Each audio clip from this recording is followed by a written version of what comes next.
The prison did not begin with metal gates or cold iron locks. It began with a suffocating heaviness in the air, a silence so dense it carried more screams than sound. Inside the women's ward, time did not move forward. It only circled around the same pain day after day. The walls were tall, cracked, and stained not with rainwater, but with stories that had never been allowed to be told. Among the women forced to live there were souls who had never been criminals at all, just poor, forgotten, or inconvenient. They had names once, and dignity once, but here they were known only by numbers. Most of them were Afro-American women from broken neighborhoods, dragged into a justice system that did not care to know their truth. Some had been accused without trial, some framed, some silenced for knowing too much. In this place, innocence did not matter, only obedience. The guards walked the corridors like kings over a conquered land, and every woman learned quickly that silence was safer than tears. During the day, the noise of chains and keys tried to imitate order, but the real order was built on fear.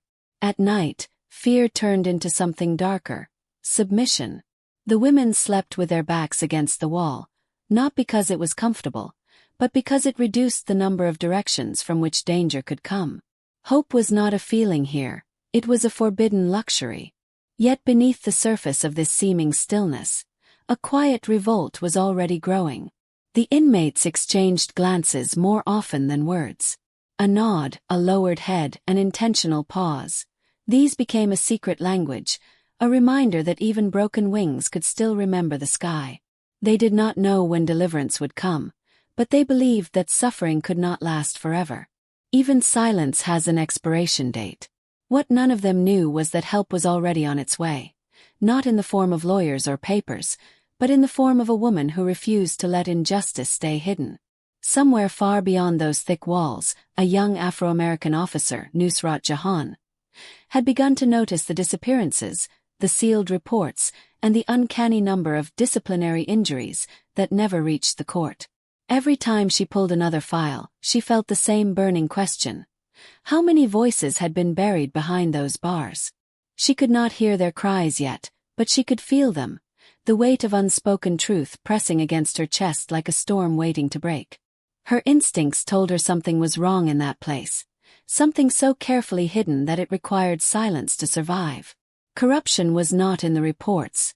It was in the absences, in what was never written. Inside the prison, the women did not know her name.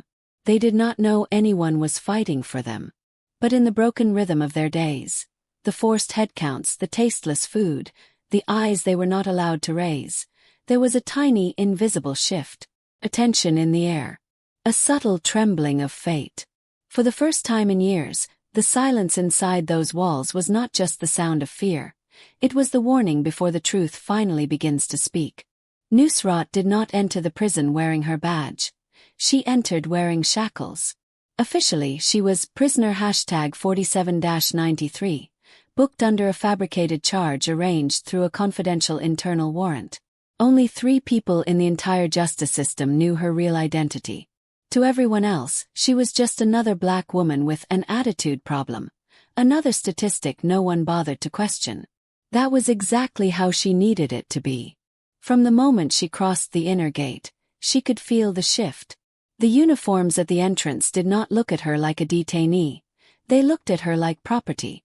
Their eyes wandered, slow and entitled, as if checking inventory rather than registering a human being. Power here did not walk, it swaggered.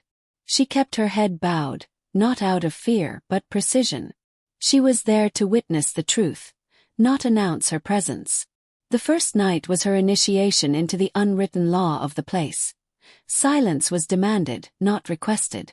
The guards treated suffering like routine paperwork, something processed, catalogued, forgotten. But Nusrat was watching closely, every corner, every face, every strange pause between orders. The hidden camera woven behind the stitching of her prison shirt recorded everything, even the smallest gesture. The women in the cell block measured her the way survivors measure storms, quietly, with instinct more than curiosity. They had seen newcomers before, but there was something different in her posture, something unbroken. Pain lived in this place, but not in her eyes. Not yet. That night, as the others tried to rest, Nusrat traced the rhythms of the facility. The rounds, the keys, the exchanged nods between guards, the pattern of who disappeared after lockup and came back with trembling hands the next morning. Horror here had a schedule, and it was protected by routine. She also saw the fear that never said its name. The women who avoided mirrors because their reflection reminded them of the person they used to be, before the system crushed it out of them. Some guarded their silence like armor. Others carried it like a grave. But the more she observed, the more she realized the abuse wasn't random. It was organized. A system inside the system. Someone was pulling strings, someone ranking above all discipline, someone the guards feared more than the law itself. She would have to reach the deepest part of this network, the place where silence was not just survival but currency. Before lights out, a frail inmate brushed past her and slipped a folded scrap of cloth into her palm. No words, just a fleeting touch. Hidden inside was a single line, written in trembling handwriting. If you are not one of them, trust no one. Not even the walls. Nusrat folded it back and hid it beneath her sleeve. The message wasn't a threat, it was a warning. And warnings in a place like this were not given lightly. She had come to uncover the truth. But now she understood. The truth was going to fight back. Days passed, not in numbers but in observations. Nusrat learned that in this prison, nothing spoken aloud was ever safe, and nothing whispered survived long. Trust was a rare currency, rarer than food, rarer than sleep, and yet it was the only doorway to the truth. She kept her cover intact, quiet, disciplined, never reacting too quickly, never drawing attention. The more invisible she appeared, the more the place revealed itself to her. It happened on the 5th night. The lights had just dimmed, the corridors echoing with the heavy steps of guards finishing rounds. Silence spread through the cell block like a blanket, a silence heavy not with peace, but with waiting. Then, slowly, one by one, the women sat up on their bunks. No one spoke. They simply listened, as if waiting for a signal only they could hear. A woman from the far corner tapped twice against the wall. Soft, coded. The inmate beside Nusrat whispered, almost without moving her lips. Roll call. Not the official one, their roll call. They were checking who was still alive. One after another, voices answered in the dark. Not with numbers but with names. Their real names, the ones stripped from them at intake. Some spoke with strength, some with broken breath, some after a long pause that sounded like the weight of survival being lifted just enough for a word to escape. When it reached Nusrat, the room fell still. She had to choose carefully. She couldn't give her real identity, but she couldn't remain silent either. Silence meant disappearance. She spoke softly. Nara. A name she had prepared, simple, untraceable. A few of the women nodded. She had been accepted into the circle. Not fully, but not rejected. After the names, they waited again. No one moved until the final confirmation came. A single pulse of knuckles against iron. All present. All accounted for. Not broken. Not erased. Later that night, as guards passed by outside, one of the older inmates, a weary woman with a scar running across her temple, leaned closer to Nusrat and whispered, "They will take interest in you soon. New faces don't stay invisible for long. Be ready." It wasn't advice. It was prophecy. Little by little, the pieces began to reveal their shape. Women relocated overnight with no record. Special guards patrolling only certain hours. A protected room no inmate had entered, and returned normal. Fear that didn't come from punishment, but from selection. Nusrat understood then. This was not random cruelty. It was a system built on secrecy, engineered silence. But secrecy always has a center. Someone was behind all of this. Someone who believed they could act without consequence because no one on the outside would ever know. Before dawn, Nusrat opened the hidden compartment of her shirt and checked the micro-recorder. The footage was growing. Faces, routines, coded communications, intimidation patterns. Evidence was forming. But she still lacked one thing.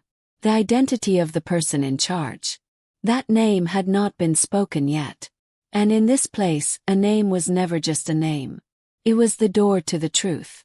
The turning point came on a night that was not supposed to matter. One of those dead, heavy nights where the air itself felt tired. But corruption never rests. It only waits for darkness. Began with footsteps. Not the usual rhythm of routine patrol. These were slower, heavier, deliberate. The women in the cell block instantly lowered their eyes. No coded taps tonight, no quiet defiance. Just fear, sharp and silent. A set of keys rattled.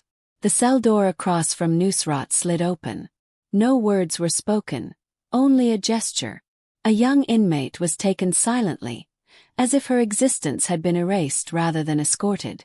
Nusrat watched her leave, trembling, trying not to collapse before disappearing into the corridor. The guards who took her were not the loud, swaggering ones from the day shift. These ones were careful. They moved like men who had been promised protection. Men who didn't worry about consequences. This was the first crack in the mask. Moments later, the real revelation appeared. A figure entered the corridor. Not in uniform, not carrying a weapon, but wearing power like a second skin. Tailored suit. Clean shoes that had never touched the prison yard. Eyes that scanned the women the way a buyer inspects merchandise. The silence tightened like a noose. The other guards straightened instantly. Not out of respect but fear. This was no officer. This was the one they answered to.